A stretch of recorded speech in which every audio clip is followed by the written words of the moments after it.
기도하고 말씀 읽겠습니다. 하나님 아버지 감사합니다. 오늘 새벽도 저희들의 육신은 연약하지만은 하나님의 은혜로 일찍 잠을 깨고 예배당에 나와 하나님 앞에서 새벽 예배의 단을 쌓게 하여 주시고 또 온 가정에서 단잠을 깨며 또 새벽 예배에 동참할 수 있게 하여 주시니 감사합니다. 하나님 저희의 중심을 받아주시고 또 말씀을 읽고 조금 해석하며 묵상케 하여 주시고 하나님의 말씀의 뜻을 깨닫고 교훈을 마음에 새기게 하여 주시기를 소원합니다. 하나님의 영, 진리의 영께서 저희들 가운데 계시오니 미천한 종에게 말씀을 해석할 힘을 주시고 또 주를 사랑하여 이 새벽에도 말씀 앞에 있는 모두들에게 말씀의 은혜를 주시기를 소원합니다. 예수님의 이름으로 기도합나이다. 아멘. 잠언 24장 23절부터 34절 말씀, 23절부터 26절 먼저 보십시다. 이것도 지혜로운 자의 말씀이라. 본문에는 지혜로운 자들이라고 되어 있고 이것도 지혜로운 자들에게 속한 이런 뜻으로 되어 있어서 옛날 영어 성경은 그렇게 번역했습니다. 이것도 지혜로운 자들에게 속하는 것들이라.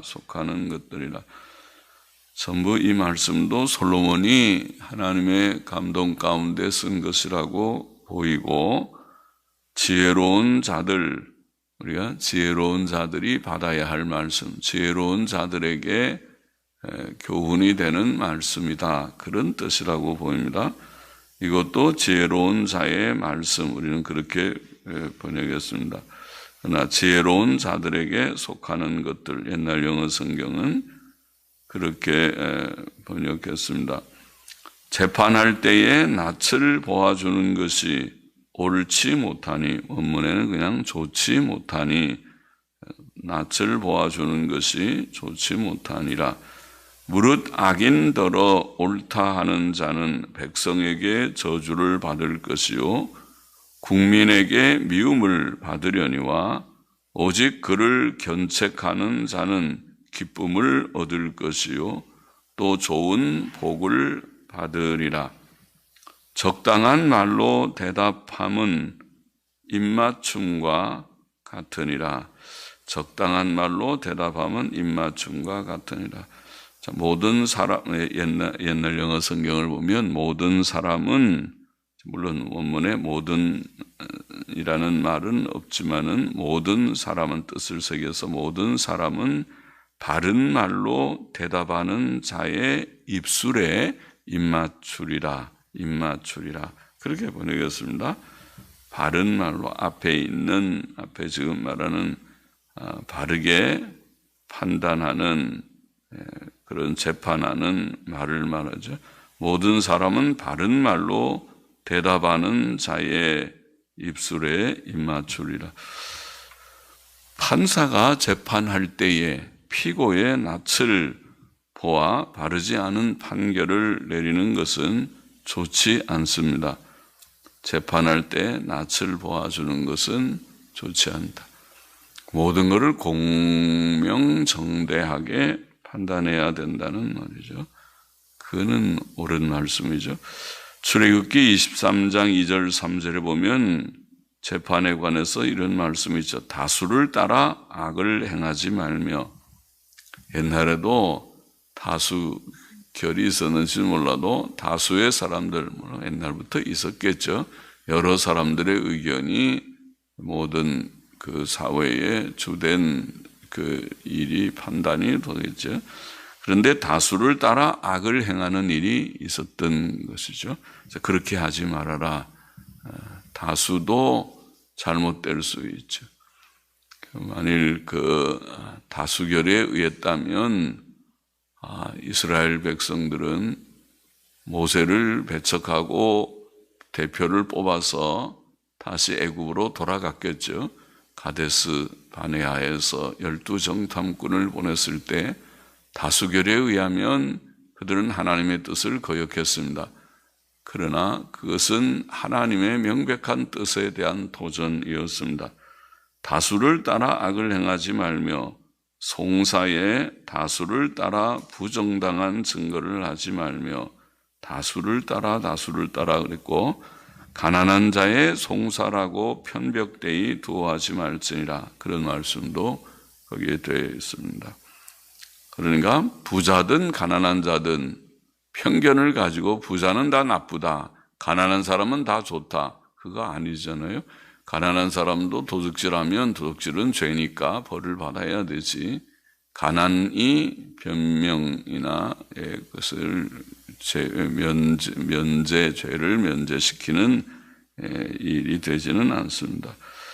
그래서 부자도 정당하게 열심히 노력해서 부자 된 사람이 있고, 가난한 사람도 잘못해가지고 죄를 짓는 사람이 있고, 그러니까 가난한 자의 송사라고 편벽되이 두어하지 말라 돼 있고, 잠언 18장 5절에도 악인을 두어하는 것과 재판할 때에 의인을 억울하게 하는 것이 선하지 아니하니라. 좋지 않다는 것입니다.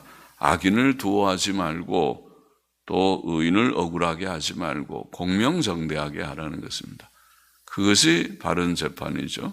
법정이, 사법부가 모든 헌법과 법률과 이성과 양심에 따라서 바르게 판단해야 되는데, 바르게 판단하지 않고 잘못된 판단을 하는 일이 있지 않게 하라, 그 말이죠. 재판은 공정하게 이루어져야 합니다. 아는 사람들, 이렇게 연줄로 아는 사람들이니까, 혹은 고향 사람들이니까, 또 학교 동문이니까 배려하여 재판하는 것은 잘못된 일입니다. 그런 식으로 재판하지 말라.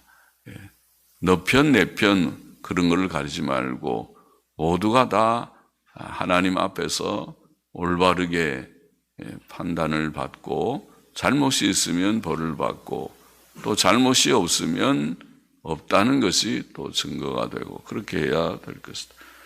하나님께서는 불의한 재판을 미워하십니다.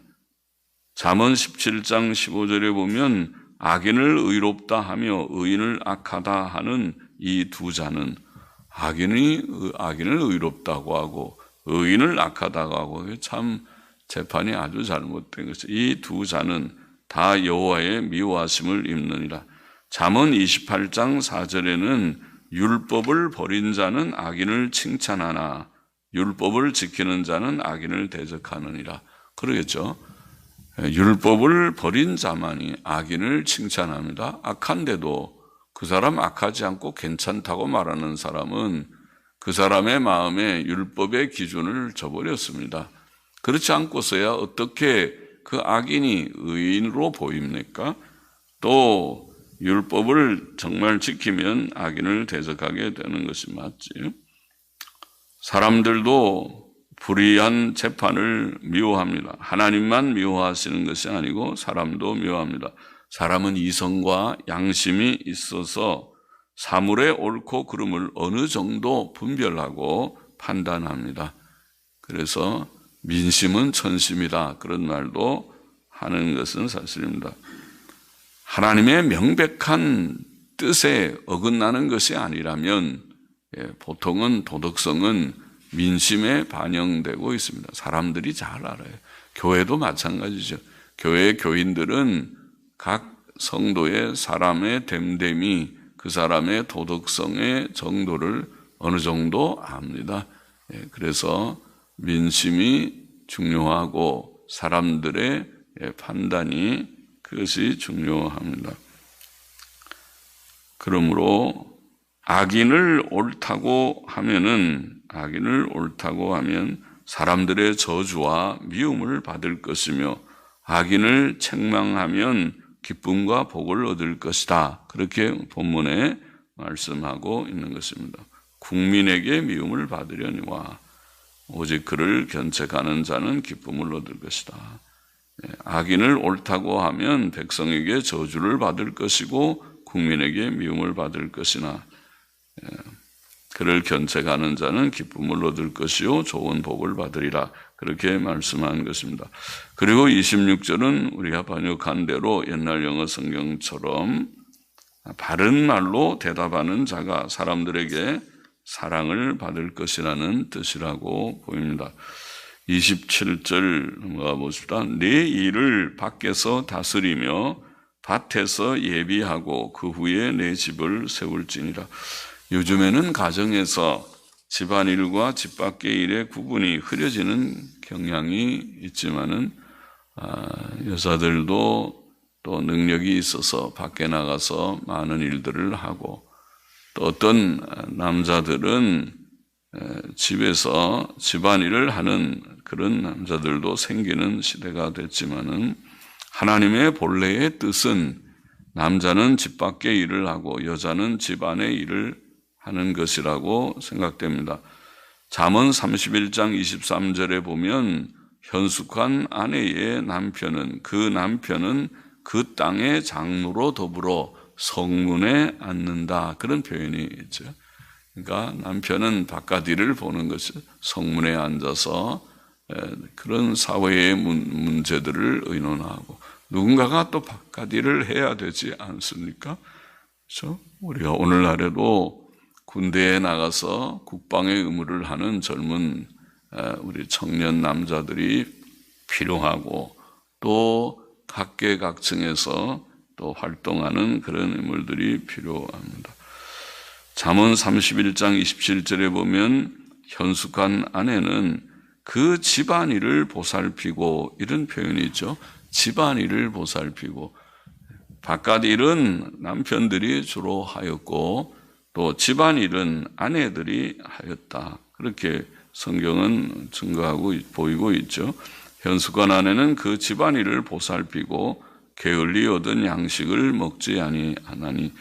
디도서 2장 5절에도 젊은 여자들을 교훈하면서 이렇게 교훈하라. 사도 바울이 디도에게 교훈을 주면서 젊은 여자들은 집안일을 하며 이런 표현이 있습니다. 2장 5절에 집안일을 하며. 그래서 우리가 옛날부터 남편은 바깥 양반이라고 그러고 아내는 집사람이라고 그런 표현이 그것이 성경적으로 틀린 말이 아닙니다. 바깥 일을 주로 하고 남편들은 아내는 집을 잘 가꾸는 일을 하고 그렇게 해왔습니다. 본문은 밖에서 다스리고 밭에서 예비하고 그 후에 집을 세우라고 말합니다. 집을 세운다. 집을 짓는 일을 할 때에도 잘 준비하고 해야죠. 구상하고 설계하고 비용은 얼마나 들지 또 필요한 자재들은 무엇을 쓸지 또 잘 지을 수 있는 기술자를 또 다 우리가 확보하고 그렇게 일을 해야 되겠죠. 여기에 집을 세우는 일은 물론 이런 집 짓는 뜻보다 가정을 세우는 것을 말한다고 봅니다. 사람이 결혼하여 가정을 세우려면 가정을 세우는 것이 정상적인 보통 길이였는데 세우려면 준비가 필요하다는 것이죠. 결혼하려는 사람은 결혼을 위해 먼저 성숙한 마음과 결혼이 무엇인지 남편의 역할, 아내의 역할이 무엇인지 좀 많이 생각하고 성숙한 마음을 가지고 또 진실한 사랑, 결혼은 사랑에 입각해서 이루어지는 것이니까 사랑이 없는 결혼처럼 잘못된 것이 없으니까 진실한 사랑과 또 건강한 몸, 남편이 일을 하거나 아내가 집안일도 해보면 그것은 노동과 같은 일이니까 건강한 몸이 좀 요구될 것입니다. 성숙한 마음, 진실한 사랑, 건강한 몸을 준비하는 것은 기본적이고 또 어느 정도 오늘 본문의 말을 보면은 밖에서 다스리고 밭에서 예비하라는 말은 어느 정도 물질적인 안정과 여유를 가지라는 뜻이라고 보입니다. 그래서 직장, 오늘날로 말하면 직장을 가지고 또 일도 열심히 좀 해서 돈을 어느 정도 저축도 좀 하고 많은 것은 아니라도 약간이라도 준비를 해서 그래서 결혼을 하는 것이 정상이겠지요. 그래야 결혼이 원만하게 되지 그렇지 않으면 많은 어려움이 있겠죠. 사람은 무슨 일을 하든지 계획과 준비와 순서가 없이 즉흥적으로 막연한 생각으로 해서는 안 될 것입니다. 집을 고치는 것을 우리가 생각해도 집을 고친다고 하면서 먼저 새 장판부터 바꾸는 사람은 없을 것이죠. 장판 바꾸고 그 다음에 보니까 아이고 벽지도 이게 다 헐었네, 벽지도 뜯어내고 그러면 장판이 지저분해지겠죠. 그 다음에 아이고 싱크대도 안 좋다, 그래 싱크대도 다 드러내면 아이고 오히려 그러다가 장판도 다 긁히고 하기 쉽습니다. 또 문과 문틀도 보니까 페인트 칠을 좀 해야 되겠다고 그러면 이거는 일을 완전히 거꾸로 하는 것이 되겠죠.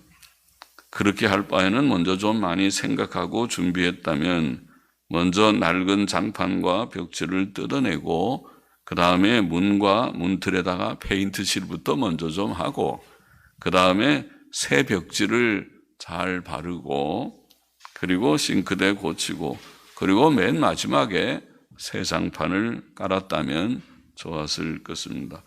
저런 잘 준비하고 순서 있게 일을 하듯이 결혼도 그럴 것이다. 그렇게 준비가 필요하다. 28절 보십시다. 너는 까닭 없이 내 이웃을 쳐서 증인이 되지 말며 내 입술로 속이지 말지니라.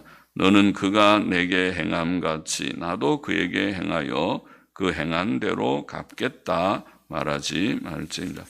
증인은 진실해야 합니다. 우리는 항상 진실한 증거를 해야 합니다. 까닭 없이 즉 정당한 이유 없이 이웃에게 해를 끼치는 거짓 증거를 하는 것은 10계명의 제9계명을 어기는 매우 큰 악입니다. 왜 그 사람 미워합니까? 왜 그 사람을 향해서 그렇게 비방합니까? 할 때 정당한 이유가 없다면 그것은 거짓 증거일 가능성이 있고 그것은 남의 인격을 모독하고 그의 신임성을 손상시키고 그의 명예를 더럽히고 그의 하는 일을 허물어뜨리는 것입니다. 그것은 교만과 욕심과 미움에서 나오는 행동일 것입니다. 성도들은 서로 지체가 되므로 거짓을 버리고 진실만을 말해야 하며 항상 선한 마음을 품어야 합니다. 또 우리는 남이 우리에게 행한 악에 대해 보복하려 하지 말아야 합니다. 사회 질서와 안녕을 위한 공적 형벌은 필요하지만 사사로운 보복은 하나님께서 금하십니다. 하나님의 뜻은 우리가 모든 사람에게 사랑과 선을 베푸는 것이며 심지어 우리에게 해를 끼쳤거나 해를 끼치려 하는 원수에게까지도 사랑과 선을 베푸는 것입니다. 우리가 잘 아는 마태복음 5장 주의 말씀에 나는 너희에게 이르노니 악한 자를 대적지 말라. 누구든지 내 오른편 뺨을 치거든 왼편도 돌려대라. 이것이 주의 교훈입니다. 또 나는 너희에게 이르노니 너희 원수를 사랑하며 전통 본문에 보면 너희를 저주하는 자를 축복하며 너희를 미워하는 자에게 선을 베풀며 너희를 모욕하고 너희를 핍박하는 자를 위하여 기도하라. 그것이 주께서 산상설교에서 교훈하신 말씀입니다. 로마서 12장에 보면 사도 바울도 아무에게도 악으로 악을 갚지 말고 모든 사람 앞에서 선한 일을 도모하라.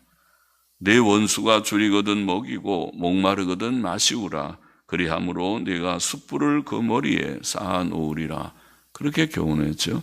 주의 말씀이나 주님의 교훈, 산상설교의 마태복음 5장에 방금 인용했던 우리가 교훈이나 사도 바울의 로마서 12장의 교훈이나 다 똑같아요. 사도 바울은 주님의 교훈대로 교훈했습니다. 그렇게 해야 됩니다. 선을 행하고 악을 행치 않는 그것이 성도의 생활의 규칙입니다. 30절 모아보십시다. 내가 증왕에 게으른 자의, 증왕에 어려운 한자 말이죠. 이전에 내가 이전에 게으른 자의 밭과 지혜 없는 자의 포도원을 지나며 본즉 가시덤불이 퍼졌으며 거친 풀이 지면에 덮였고 돌담이 무너졌기로 내가 보고 생각이 깊었고 내가 보고 훈계를 받았으노라. 네가 좀 더 자자 좀 더 졸자 손을 모으고 좀 더 눕자 하니 내 빈궁이 강도같이 오며 내 곰핍이 군사같이 이르리라. 자, 본문은 게으른 자의 밭과 지혜 없는 자의 포도원을 같은 부류에 두고 있죠. 그러니까 게으름은 곧 미련함이라는 것이죠. 지혜 없는 일, 게으른 것은 또 부지런함은 지혜다. 이것이 잠언의 교훈이죠. 게으른 것이 곧 미련함이고 부지런한 것은 바로 지혜다. 지혜로운 자는 부지런하게 사는 법이다. 그러나 미련한 자는 게으르게 삽니다. 게을러 빠졌다. 보통 말은 게을러 빠졌다. 게으름의 표시는 삶과 일터의 현장에서 나타나는데 본문의 게으른 농사꾼의 밭과 포도원은 가시덤불이 퍼졌고 거친 풀이 덮였고 돌담이 무너졌다. 이렇게 표현했습니다. 농사는 그렇게 지으면 안 되죠. 우리는 보통 지금은 도시 생활을 하니까 농사는 아니지만은 우리의 농사를 짓는다면 농사는 아주 부지런하게 그렇게 해야 바로 되겠죠. 이와 같이 게으른 학생이 게으르면 지나가는데 어려움이 있겠죠. 열심히 어릴 때부터 공부해서 그래도 성적이 좀 놀 때 놀지 않고 수업 시간에 잘 듣고 또 예습 복습 공부 잘하는 것은 별거 아니죠. 예습 복습만 잘하면 수능 시험도 중학교 1학년부터 아마 고등학교 3학년 교과서만 열심히 다 몇 번 마스터하고 또 문제집을 아마 몇 권만 풀어보면 수능 100점 맞을 것입니다. 그렇게 하죠. 게으른 학생, 게으른 주부가 돼서 게으르면 집안일이 제대로 되지 않겠죠. 게으른 직원, 어느 직장이든지 게으르면은 나중에 구조조정할 때 잘리기 쉽겠죠. 게으른 성도, 게으른 직분자도 다 이치가 비슷합니다. 그의 삶과 사역의 현장에 그의 게으름의 흔적이 나타나 있을 것입니다. 게으름의 한 표는 오늘 본문에 잠을 많이 자는 것이다. 그리고 그 결과는 물질적 궁핍이다. 가난이다. 이렇게 말합니다. 중요한 교훈이죠. 잠언 10장 4절은 손을 게으르게 놀리는 자는 가난하게 되고 손이 부지런한 자는 부하게 되느니라. 잠언 31장에 보면 현숙한 여인은 양털과 삼을 구하여 부지런히 손으로 일하며 밤이 새기 전에 일어나서 그 집 사람들에게 식물을 나누어 주며 참 일찍 새벽에도 일어났네요. 또 그 집안 일을 보살피고 게을리 얻은 양식을 먹지 아니한다. 그렇게 잠언 31장 13절, 15절, 27절에는 교훈했습니다. 세상 일도 영적인 일도 그러합니다. 로마서 12장 11절을 보면 부지런하여 게으르지 말고 그렇죠. 부지런하여 게으르지 말고 열심을 품고 주를 섬기라. 세상 일도 주님 섬기는 일에도 그렇습니다. 에베소서 5장 16절 신약성경의 교훈도 세월을 아끼라 때가 악하니라. 모든 시간을 낭비하지 말고 한 번 지나가면 돌아오지 않는 세월이고 세월이 유수같이 흘러서 곧 젊음이 지나가고 이제는 몸이 늙은 시대, 늙은 때가 와서 이전 같지 않습니다. 이전 같지 않고 자꾸 피곤해지고 이제는 여기저기 몸이 아픈 데가 생기고 그럽니다. 그런 세월이 곧 올 것이니까 그렇게 되기 전에 부지런히 할 일이 있으면 하는 것이 좋다. 경건의 훈련도 열심히 해야 돼. 디모데전서 4장 15절에 보면 이 모든 일에 그 경건 훈련을 가르쳤죠. 이 모든 일에 전심전력하여 너의 진보를 모든 사람에게 나타나게 하라. 성도도 직분자도 영적인 일에도 육신적인 일에도 부지런해야 합니다.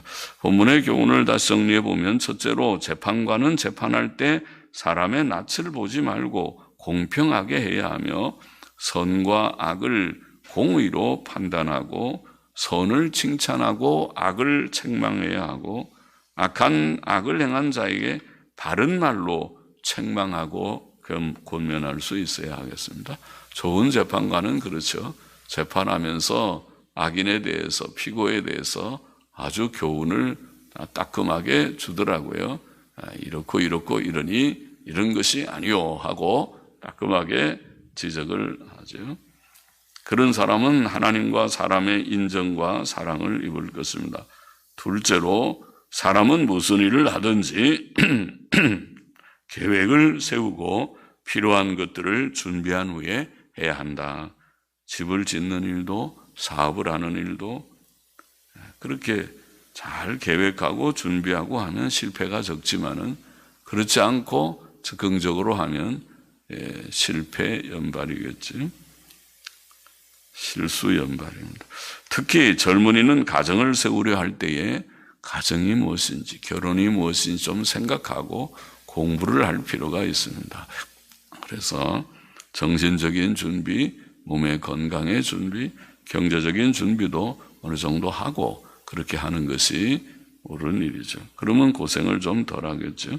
셋째로 우리는 까닭 없이 이웃에 대해 거짓 증거를 하지 말고 우리에게 해를 끼친 자에게 개인적 보복도 하지 말아야 된다. 그렇게 교훈하고 있습니다.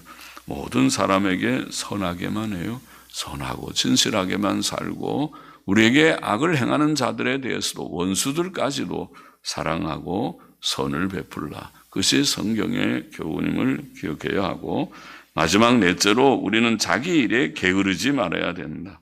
게으른 자는 지혜 없는 자다. 그리고 게으른 자는 가난하게 된다. 좀 부지런하게 살아야 된다. 가정일이나 아이들이 학교 공부나 또 직장을 가진 자는 직장의 일이나 또 믿는 우리의 믿음의 성도들은 믿음의 일이나 봉사의 일에 부지런하게 성도는 부지런하게 삽니다. 세상 일도 믿는 일도 부지런하게 살아가는 우리가 되어야겠습니다.